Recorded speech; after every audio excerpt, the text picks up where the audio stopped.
അഭിമാനം വാനോളം. DRDO ഇന്ത്യയുടെ ആദ്യത്തെ ലോങ് റേഞ്ച് ഹൈപ്പർസോണിക് മിസൈൽ വിജയകരമായിട്ട് പരീക്ഷിച്ചു. ഈ ആയുധത്തെപ്പറ്റി നിങ്ങൾക്കറിയേണ്ട കാര്യങ്ങളൊക്കെ ഞാൻ ഈ വീഡിയോ കൂടെ പറഞ്ഞുതരാം. എല്ലാവർക്കും നമസ്കാരം. എൻ്റെ പേര് രഘുനാഥ് ചൈതന്യ. ഞാനൊരു ഇന്ത്യൻ എയർഫോഴ്സ് വെറ്ററനാണ്. അതിയായ സന്തോഷത്തോടു കൂടി പങ്കുവയ്ക്കുന്ന ഈ വീഡിയോ നിങ്ങൾക്ക് ഇഷ്ടപ്പെട്ടെങ്കിൽ ഒന്ന് ലൈക്ക് ചെയ്യാനും ചാനൽ സബ്സ്ക്രൈബ് ചെയ്യാനും മറക്കരുത്.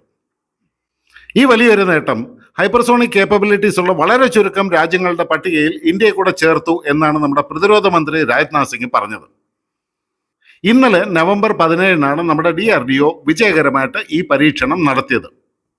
അവരുടെ ഒരു ഒഫീഷ്യൽ പ്രസ് റിലീസ് പ്രകാരം ഈ മിസൈലിന് പലതരം പേലോഡുകൾ ഉപയോഗിച്ച് 1500 കിലോമീറ്ററിനും അപ്പുറമുള്ള പലതരം ടാർഗറ്റിൽ ആക്രമണം നടത്താൻ സാധിക്കും എന്നുള്ളതാണ്.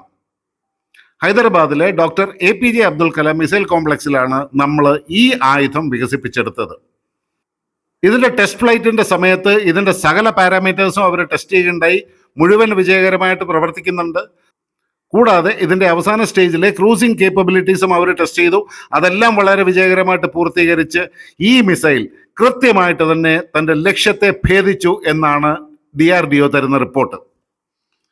എന്താണ് ഒരു ഹൈപ്പർസോണിക് മിസൈൽ?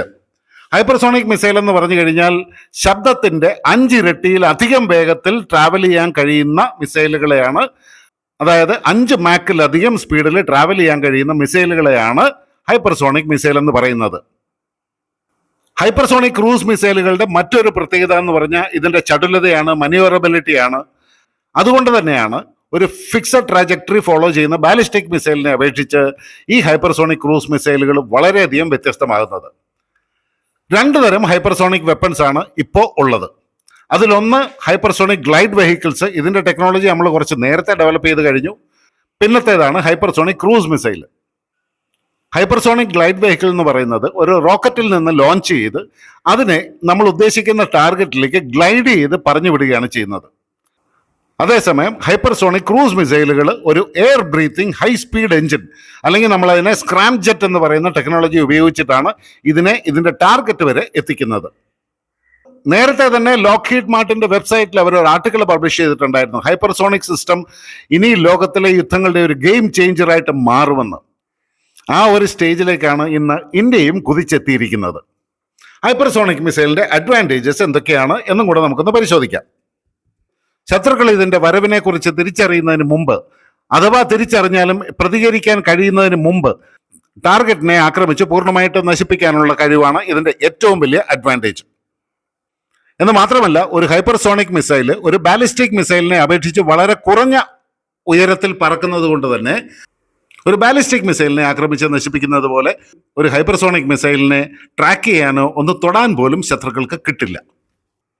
ഒരു ഹൈപ്പർസോണിക് മിസൈൽ വിജയകരമായി ഉണ്ടാക്കാനുള്ള ഏറ്റവും വലിയ ഒരു ചാലഞ്ച് എന്ന് പറയുന്നത് അതിന്റെ സ്പീഡ് മാത്രമല്ല, അതുമായിട്ടുള്ള കമ്മ്യൂണിക്കേഷനുമാണ്. കാരണം ഇത്രയും സ്പീഡിൽ ഇത്രയും ദൂരേക്ക് പോകുന്ന ഒരു മിസൈലുമായിട്ട് നമ്മുടെ കണക്ടിവിറ്റി പൂർണ്ണമായിട്ട് മെയിൻറ്റെയിൻ ചെയ്ത് അതിന്റെ സെൻസർ സിസ്റ്റവുമായിട്ടുള്ള വിജയകരമായ കമ്മ്യൂണിക്കേഷനാണ് ഏറ്റവും വലിയൊരു ചാലഞ്ച്. അതും നമ്മൾ വളരെ വിജയകരമായിട്ട് അച്ചീവ് ചെയ്ത് കഴിഞ്ഞു. ഇതുവരെയുള്ള വിവരങ്ങൾ അനുസരിച്ചിട്ട് ഹൈപ്പർസോണിക് ടെക്നോളജിയിൽ ഏറ്റവും മുമ്പിൽ നിൽക്കുന്നത് റഷ്യയും പിന്നെ ചൈനയുമാണ്.